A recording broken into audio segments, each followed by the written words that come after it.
just in the similar format to what I presented this morning, I'm going to give you maybe a 10,000 foot view of the extant rulings around and the issues around brain death. It's a topic that for decades we've been looking at. And then go to 5,000 foot to give you a little sense of the juridical concept, the concepts, both the medical and the religious concepts that lead to the rulings. And then we're going to go back up to 10,000 foot view and then leave the panelists to deal with all the stuff that I've brought up. Yeah? So that's the idea. There are, I must say, so this is not going to move towards deceased donation, and there's the, let me just start with this notion. Okay, so you heard about the project that, inshallah, we're doing the research project that Rosie mentioned. But what oftentimes the outside community doesn't understand is that this terminology is pretty problematic at times for the Muslim, right? So if you were, you can say deceased donation, living donation, and the jurists have used that conceptual terminology, but if you do not accept brain death as death, then is the person that you get organs from who is in a state of brain death living donation? Right? And so when you're trying to apply the ahkam, it is both this sort of interesting gap where both the outside community doesn't understand where you are in that spectrum, and the internal community, the Muslim community, doesn't understand either. That this, and really, and I won't share with you after, you can ask me, but this notion is one that has caused a lot of friction between the organ procurement, organ transplantation community, and actually the law, right, and the Muslim community in certain ways, because it's not hand in glove. You can have organ donation that occurs after brain death, which is I want to pose to them, but you can potentially still consider it living for you. Like I do recognize that the way that the question of organ donation was presented and has presented traditionally to ulama, all right, that the brain death conversation was always or mostly framed by the organ donation conversation.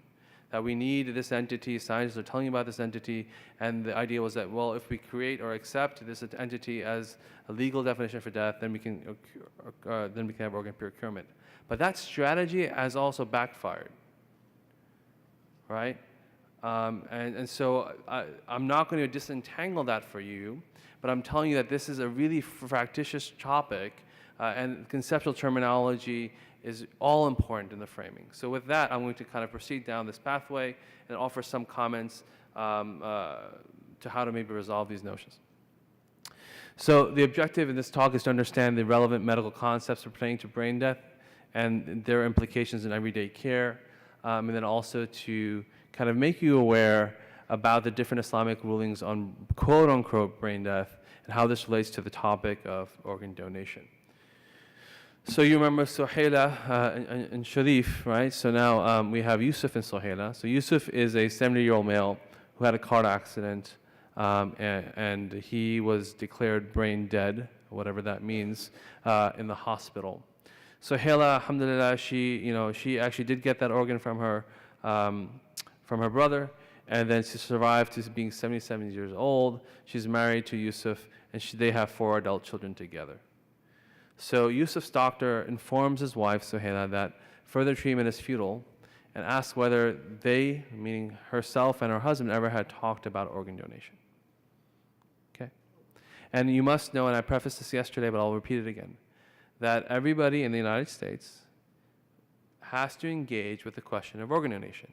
Everybody, every adult, either through your needing to get your license, driver's license, they ask you there whether you think that's appropriate or not. You have to address the question.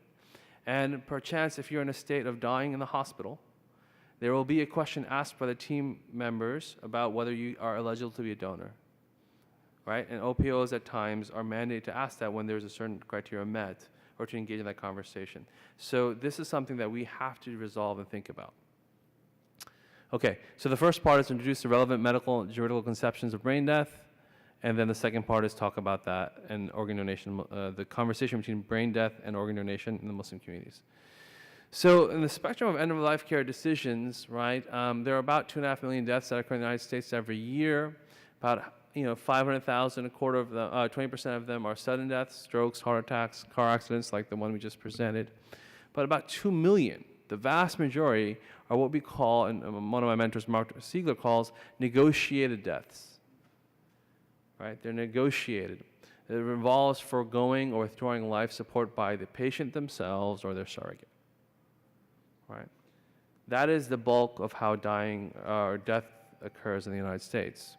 And all these other things that we all like to talk about, euthanasia, this notion of palliative sedation, terminal sedation, or suicide, or physician-assisted suicide, or death with dignity acts, all those things are still not even close to either of these first two forms, sudden deaths or negotiated deaths.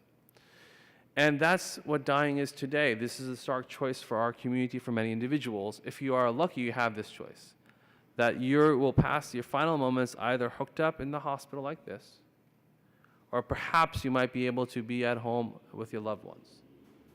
And we do not spend enough time thinking about that, right? We have all these death rituals, death behaviors.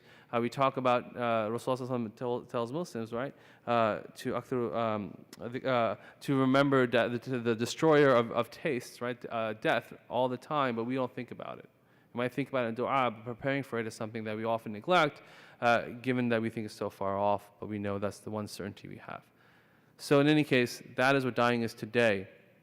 And we know because of that, because of advancing medical technology, the borders between life and death have become fuzzy, right? That we know we can intervene, we can withhold, we can withdraw, we can sedate, and the ethical question, should we do so? Oftentimes, this is how it comes. We get into a capacity or ability, and then we think about the ethics, not the other way around. And if we can do so, or if we should do so, what is the most virtuous way to do that? The context of Muslim decision-making, I've done a little bit of research on this, is that there are a lot of decisional impasses, right? And there's concern about what decision-making pattern we should follow. Is it shared or decision-making, or is it persuaded? Both within families and in the hospital, right? Are the loved ones sharing decisional responsibility, or are they being persuaded by one individual who's the dominant in the family? Is the patient and the doctor, right, making a shared decision-making rubric, or are they being persuaded one by the other? Meaning the doctor often persuading the patient to do what they want. I've worked in the ICU, and oftentimes we would know which doctors would leave their 2-week rotation having withdrawn life support on the bulk of patients, and a new roster will come through, and which would do nothing. They would stay on. And then the question from the ethical standpoint, as an ethicist here, ethics consultant here, who is the appropriate surrogate decision maker? Right? Muslims are challenged by this. Sheikh Amin mentioned this concept of walaya. Here's the issue. Who's the wali? Who should we be responding to? There's an order of priority that each state has about who the decision maker should be by law. Sometimes that actually doesn't match up to how we would think about it from an Islamic perspective. And many of us have not thought about it at all. So you might think that you have an ability to make decisions for your son, right, or your wife, but perhaps sometimes legally that is not the case. So each decision, as we know, then has lasting repercussions. So I shared this a couple nights ago. I'll share this again. Muslim doctors struggle with end-of-life care decision-making in the United States. This is from our national survey. 31%, almost a third, do not know if life support can be discontinued. These are the Muslim doctors that you're talking to and asking for advice. A third of them don't know Islamically, right? Another third don't know whether tube feeding can be withheld at the end of life. 54% do not believe brain death is equal to cardiac death. And you see, I think I can't read, 70% are psychologically troubled by withdrawing life support. So although, and this is again from a sample of quote unquote, at least religious Muslim physicians from the Amana listserv, that you see that there is some disquietude even amongst practicing physicians about this area of healthcare. So if doctors feel this way, what about the patients that they're talking to? Or the religious leaders? And so again, it's just to highlight that there are gaps that we need to bridge, and we have to do so in an informed choice model. Okay, so what is death in modern medicine, right?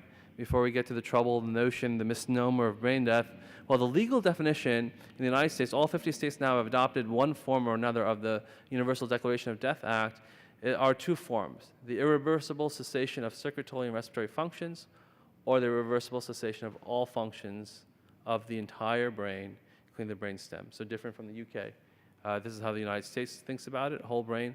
Although in practice, as we all know, this is not how I'll get to that in a second. Okay, so this determination, right, how is it done, as you see here, right? So when you have irreversible cessation of circulatory and respiratory functions, how is it commonly done in the hospital? Well, when I'm in the ED, if I want to apply circulatory criteria, I don't feel a pulse. Person's dead, right? I make that determination. Now, the other thing is that I could make the determination that a person's coming in who didn't have a pulse outside, right? They're not dead there, but here I am not going to do anything. Therefore, it's irreversible.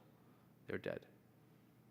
Or that I'm going to turn off the machine, meaning the electrocardiogram, and I'm going to turn away because they all wanted DNR and DNI. They didn't want me to do anything. They didn't want CPR.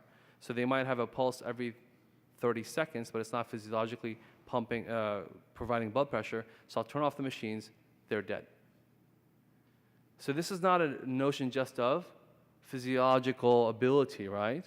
Or we're going to get the scientific answer. Is there a pulse? Let's use this. It's also a social practice of irreversibility.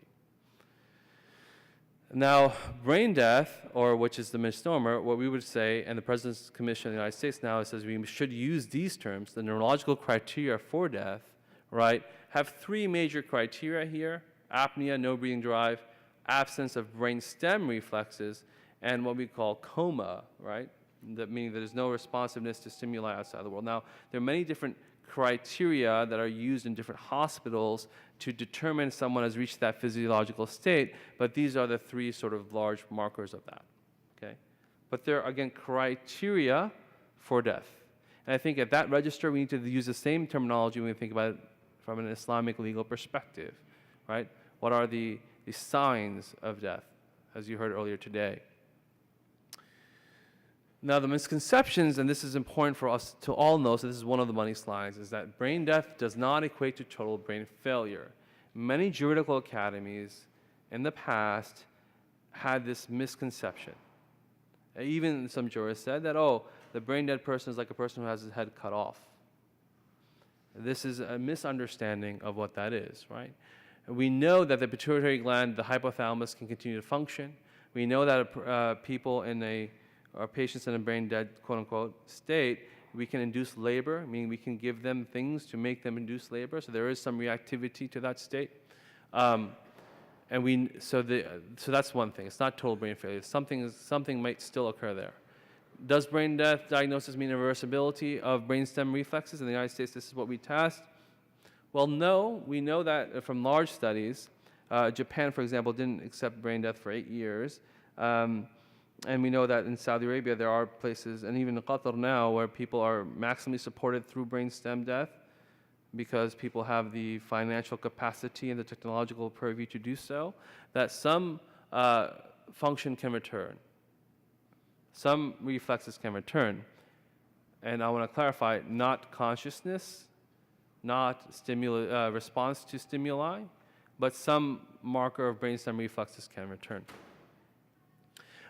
Then the question is, does brain death, whatever that means, right, immediately lead to cardiopulmonary collapse? So Dr. Alan Schumann, who's a big critic of brain death, he had a series of patients, and he showed that, yeah, we think that, right, 72 hours is the common notion, but he had case series of people for weeks, and in the literature we have at least one patient for up to 8 years, that their heart still beats. Now, you can only do that, right, if you're maximally supported. Do brain dead people wake up, right? This popular notion you see in the press is all the time, oh, someone's diagnosed as brain dead and they wake up. And that's also a false notion, right?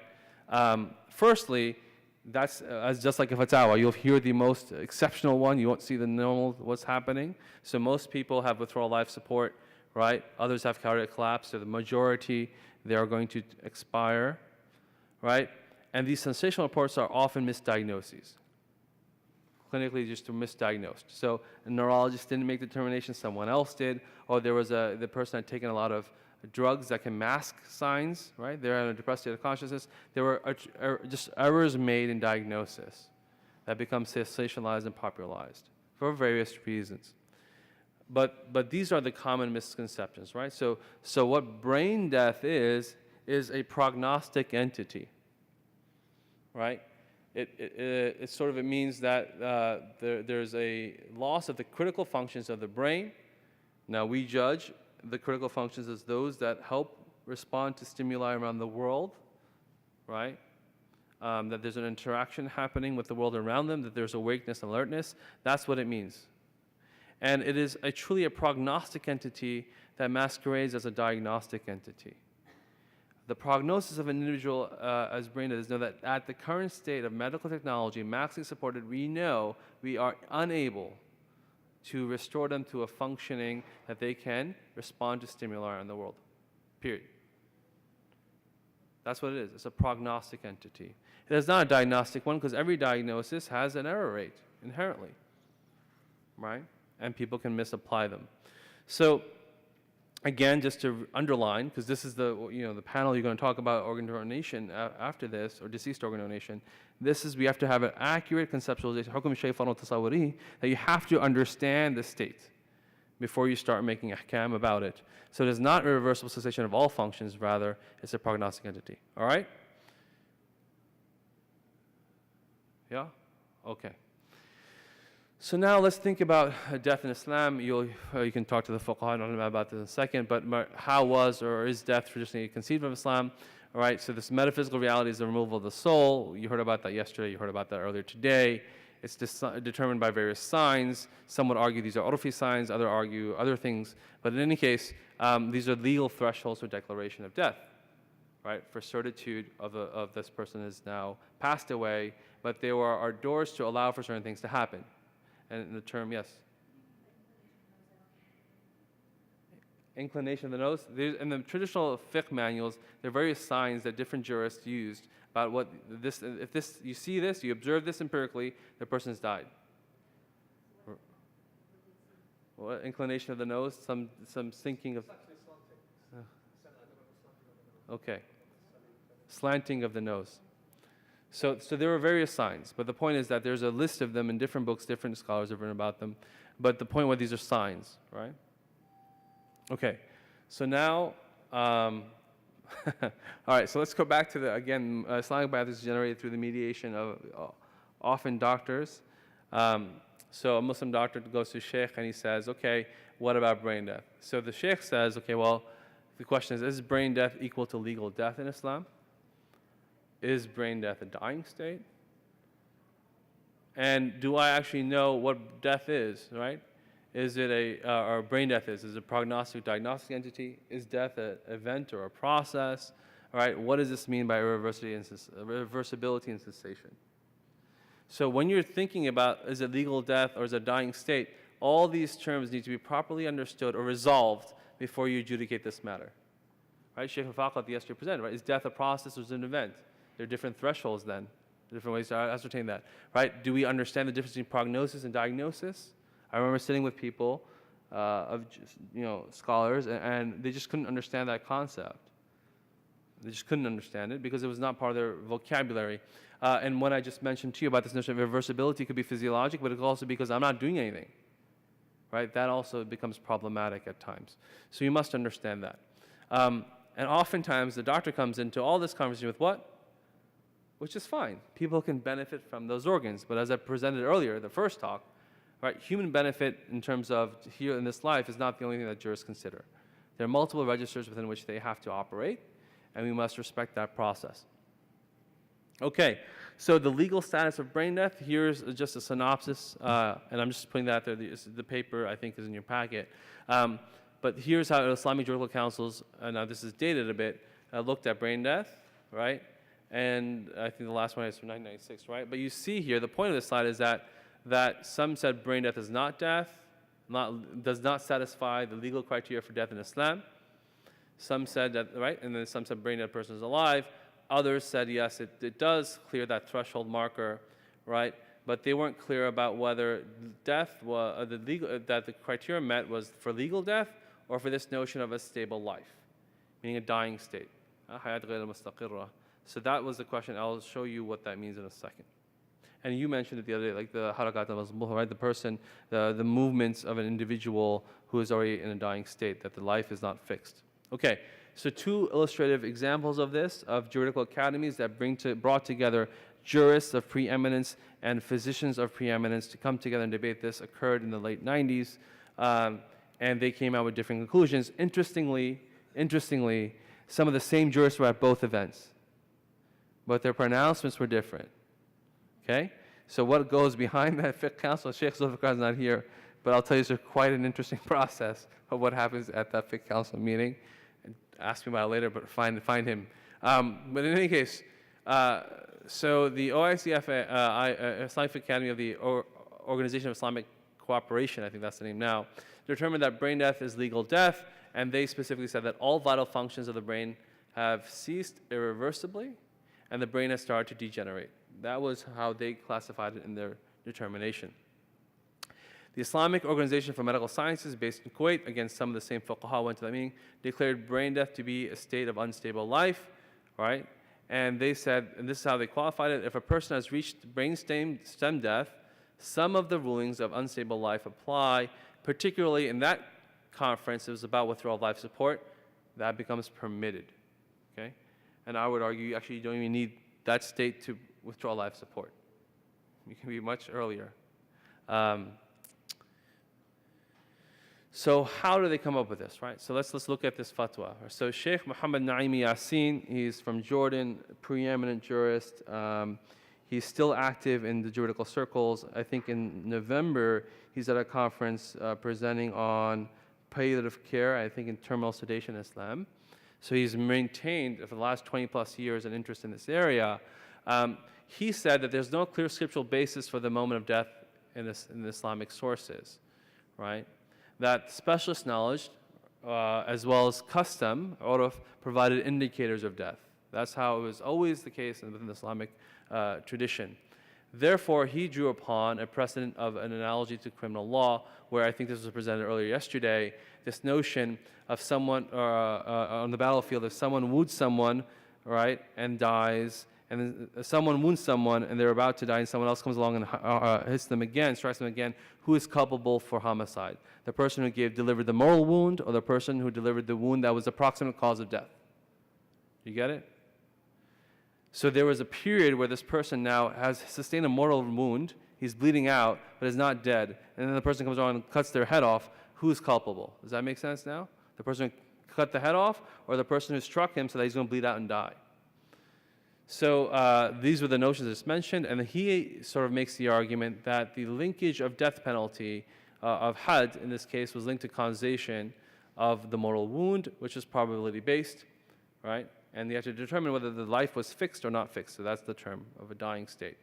Okay, he says that this was always based on scholarship, people who knew, even at that time, was doctors or expert warriors, and therefore here we can use medicine as delivering expert testimony at the level of dominant probability that some signs of death are occurring, that this person is eventually going to die. We have entered that process of dying. That was his ijtihad here.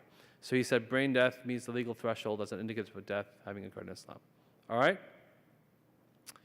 So the other scholar on the other side, or just a representative scholar on the other side, Sheikh Tawfiq al-Wa'i, his reasoning was more theological than legal. So he made this, and I think someone yesterday, or I don't know, the day before we mentioned this, that they said, we must be using this dominant note of ihtiyat, of caution, because we know the Quran talks about people who seem to be apparently sleeping, but they're alive. Or we could now think this person is in deep sleep, who's in brain death state, but could be alive. And so we shouldn't rely on just our sense perception about these individuals. So, and then he makes a further foray. He says that the brain itself is not especially tied to the soul, right? Why the soul? Why not the entire body? Someone mentioned that yesterday, right? So why isn't the soul attached to everything, not just the brain? Or why isn't it classically thought about it to the heart? So he felt that because of medical specialists pushing this notion, that we were not being true or honest to how we would think about the soul's connection to the body.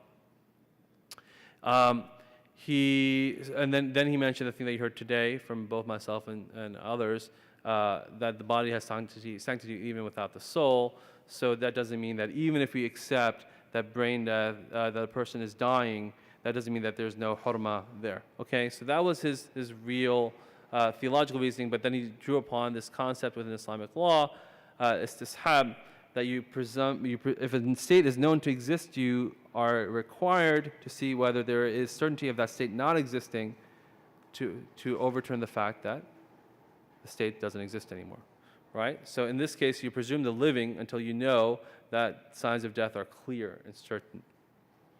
Okay? So again, now moving a little bit towards the notion of organ donation, the proponents of brain death as death always talked about in terms of maslaha, that we need to create this notion, or we need to accept this notion or appropriate this notion of brain death because of the need for organs. And they said that there's a legal maxim that the living take precedence over the dead, and they drew upon the support that physicians' testimony is enough of as an indicant for death. So they had a legal argument, they had a theological backing, and they said, oh, look at the outcome of what would happen. If we allow for this, here's the outcome, right? So that's how they were thinking about the process. The detractors said, well, no, we have a source here that tells us that we have to presume living, and certainty, another maxim, right, is not removed by doubt. Therefore, we should continue to consider these individuals as living, not dead. So again, back to there were now three positions, just like you saw in organ donation, that the person who has reached the neurological criteria for death is in a dying state, is for purposes of law dead, or is living. And I say both here, but there are three. So all three positions are actionable. The question was that both of these positions, the two fatwa I presented to you, there is an issue of what does this mean when you say irreversibility? And what do you mean when the brain has started to degenerate? No one looks at the brain, no one is doing dissections at that time, right? And what do you mean by some of the rulings of unstable life? Which ones and why, right? So can we keep someone as quote-unquote an incubator because they're bearing a 23-week fetus or 22-week fetus, and if we take out a 25, they have a higher chance of survival? Is that not also disrupting the hurma and the karam of the body? Okay, so my point to all of us is that the jurists have thought about this, and there are more councils, as Sheikh Zulfikar mentioned, even the Fiqh Council of North America is trying to think about brain death and what that means, given the UDDA here. But those two paradigmatic examples leave very many practical questions unaddressed, right?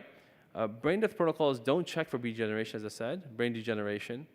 We don't know what the boundaries of inviolability they're talking about, right? As I mentioned, pregnancy termination. And this, as physicians often are faced with this question of, is withdrawal of tube feeding permitted in this dying state, right? There is evidence to talk about this might actually cause more harm than good.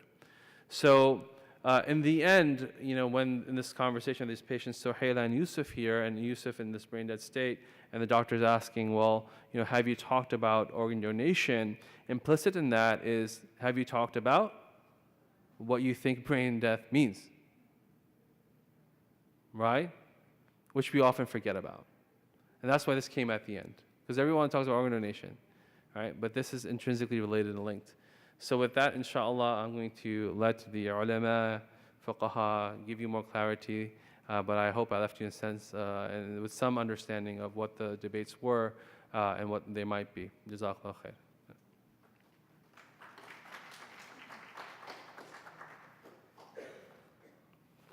I can take a couple of questions. I think I'm on time. Yeah, hold on one second. I just want to check. Yeah, Rosie, am I on time? She doesn't know. 4:15. All right, I can take two questions, inshallah. Go ahead. These understandings in the real world, as I'm sure you know very well, also bump up against things like hospital policy about how brain death is managed. So do you have any comments on Yeah. that? So I have many comments. I've been ethics consultant on numerous, this is an area where I've consulted often about how to negotiate a dying state with Muslims who do not accept brain death. There's a huge Shi'i contingent that does not. And we should know that many hospitals in the United States, they have this interesting clause from Gulf countries, which I didn't know existed, but we get a lot of patients here from Gulf countries, that they will bring people here for heart transplants and for other sorts of things, and they will mandate in that contract to the hospital that you will not apply brain death criteria. And so we had a case, and I'm not going to spend too much, but we had a case, you can imagine, of a total heart, we had an artificial heart system implanted in someone, right, to give as a bridge to a heart transplant. They became too sick, they can't have a heart transplant, and they then became, quote unquote, the first test was done for brain death and positive, but now we're mandated to keep that total artificial heart running because we can't adopt brain death. And how are we going to transport that patient back to their home? And the reason they did that was because they wanted to be buried back home, right? Which is another issue legally, as Sheikh Faqat mentioned. So yeah, there's all these interesting cases. I do think, so my comment to you is that first, this is part of it. We have to have an educated audience who's engaging with these questions, meaning both patients and their families and surrogate decision makers, as well as ulama, who are going to advise them. Right? It doesn't really matter what I say. It matters what Sheikh Amin says. Yeah? At the end of the day, that's where they're going to ask these questions too. So we have to have a dual-pronged effort to educate what these states mean and have people think about dying prior to them getting to the states where they're faced with these questions. Now, for the healthcare system, we know of the Jahi McMath case here, but there are two states that do have, there's two and have clear exemptions within law for religious exemptions for brain death state. That's New York and New Jersey, largely through the Orthodox Jewish community, collaborating with the evangelical Christian community to put forth to the governors of the states many years ago exemption. Those are the only two states. And California, on a hospital system by hospital system basis, has some ability to finagle that. Okay? But all the other states, the 47, don't. The UDDA applies when brain death, quote unquote, is established. No insurance company will pay for that anymore, whatever it is. And that creates clear problems. So as I said, there are many, I can give you case report after case report of what happened, but it causes friction and challenge on all sides. And that is why I say the clear way to get out of this conundrum is to have these conversations in advance. I hope that answers. Maybe I can take one more question, or no? Rosie? Rosie says no. Okay, I am done. Alhamdulillah. Again, I'll depart so that we can have our panelists get on. Jazakallah khair. Assalamu alaikum.